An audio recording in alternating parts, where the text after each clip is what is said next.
The words of failed people. Part 3. The price of belief. The following weeks became some of the busiest weeks of Daniel's life. Every morning he woke before sunrise.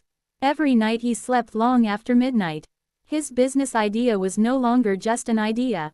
It was becoming real. Slowly, painfully, but surely. Daniel spent hours researching markets, creating plans, learning new skills, and contacting potential clients. The work was exhausting. Sometimes he questioned whether it was worth it. Sometimes he felt overwhelmed. Sometimes he wanted to quit. Yet every time doubt appeared, he remembered the words written inside Mr. Harrison's notebook. The opinions of people who quit should never become the limits of people who continue. Those words became his fuel. One afternoon Daniel finally launched the first version of his business. It wasn't perfect. The website had flaws. The design was simple. The marketing budget was almost zero. But it existed. For the first time in his life, he had created something real. He sat staring at the screen.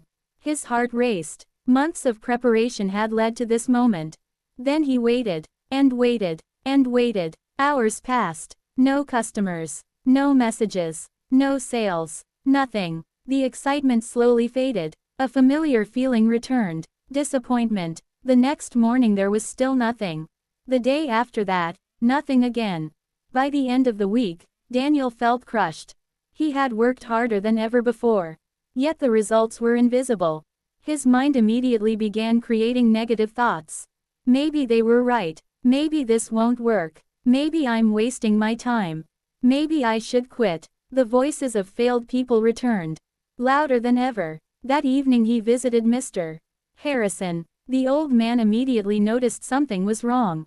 No sales? He asked. Daniel sighed. None. Mr. Harrison smiled. Good. Daniel looked shocked. Good. Very good. Daniel stared at him. I don't understand. The old man sat down.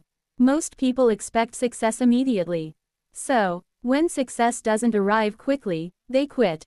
Daniel remained silent. Mr. Harrison continued. The first test of every dream is patience. Daniel thought about that all night. Perhaps he had been expecting too much. Perhaps he had mistaken slow progress for failure. The next day he returned to work. And the next. And the next. Weeks passed. Still very little happened. But Daniel refused to stop. One morning something unexpected occurred. His phone buzzed. A notification appeared. His first customer. Daniel stared at the screen. For a moment he couldn't believe it. Then he laughed. Not because of the money. The payment was small. Very small. But it represented something bigger. Proof. Proof that the dream was possible. Proof that persistence mattered. Proof that progress existed. Excited, Daniel called Mark. I got my first customer. There was a brief silence. Then Mark replied. One customer doesn't mean anything. The excitement instantly faded. The familiar negativity had returned. Daniel thanked him and ended the call. But this time something was different. Instead of feeling discouraged, he felt curious. Why was Mark unable to celebrate good news? Over the next few days Daniel paid closer attention. Whenever someone shared an achievement, Mark minimized it. Whenever someone succeeded, Mark explained why it wasn't important. Whenever someone improved their life, Mark found flaws. It wasn't just Daniel. It was everyone. Mark had become trapped in negativity. And negativity had become his identity. A few days later Daniel discussed this with Mr. Harrison. The old man nodded knowingly. There are people who build. And there are people who criticize builders. Daniel smiled. Which group succeeds? Mr. Harrison laughed. The builders. Then the old man told him a story. When I was young, I wanted to own this bookstore. Daniel listened carefully. My friends laughed. What did they say? They said books were a terrible business. Daniel nodded. What happened? Mr. Harrison smiled. I bought the store anyway. And, 30 years later, the bookstore is still here. Daniel looked around the room. Thousands of books filled the shelves. Customers walked through the aisles. The business clearly survived. What happened to your friends? Daniel asked. The old man chuckled. They spent decades explaining why things wouldn't work. The lesson was obvious. People who spend their lives predicting failure rarely create success. Because prediction is easier than action. Criticism is easier than effort. Excuses are easier than courage. As the months passed, Daniel's business slowly grew. A second customer arrived, then a third, then 5 more. The growth wasn't dramatic. No headlines, no viral success, no overnight riches, just steady improvement. Yet Daniel noticed something important. Every small success attracted new criticism. The more progress he made, the more opinions appeared. One relative told him, "You're lucky." Another said, "Anyone could do that." Someone else claimed, "It won't last." Daniel found it strange. When he failed, people criticized him. When he improved, people criticized him. The criticism never stopped, only the reasons changed. One evening he asked Mr. Harrison about this. The old man smiled. "Success reveals people." "What do you mean?" "When you're struggling, some people ignore you." Daniel nodded. "When you're improving, those same people suddenly have opinions." "Why?" Mr. Harrison pointed toward a mirror hanging on the wall. "Because your progress reflects their choices."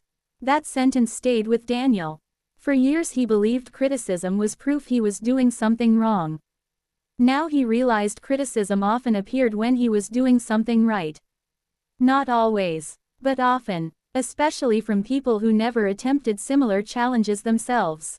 Several weeks later Daniel discovered another quote inside the notebook.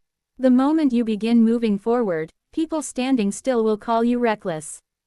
He smiled. The quote perfectly described his life. Every step forward attracted warnings. Every improvement attracted doubt. Every achievement attracted skepticism. Yet despite all the negativity, he continued. Because he finally understood something powerful.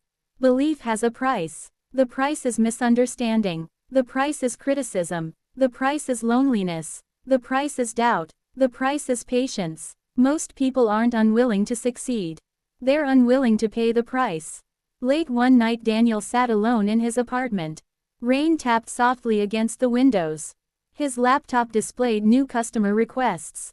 Nothing extraordinary, nothing world-changing, but enough to prove progress. Enough to prove possibility. Enough to prove that persistence was working. He opened the notebook one more time. At the bottom of a page he found a sentence that seemed written specifically for him. "Success begins the moment you stop asking defeated people for permission to dream." Daniel closed the notebook slowly. A smile appeared on his face. For years he had sought approval. Approval from friends. Approval from relatives. Approval from critics. Approval from doubters. Now he understood. Dreams don't require permission. They require action. And action was something he finally possessed. Outside, the city lights glowed beneath the dark sky. The journey was far from over. Bigger challenges were coming. Bigger failures.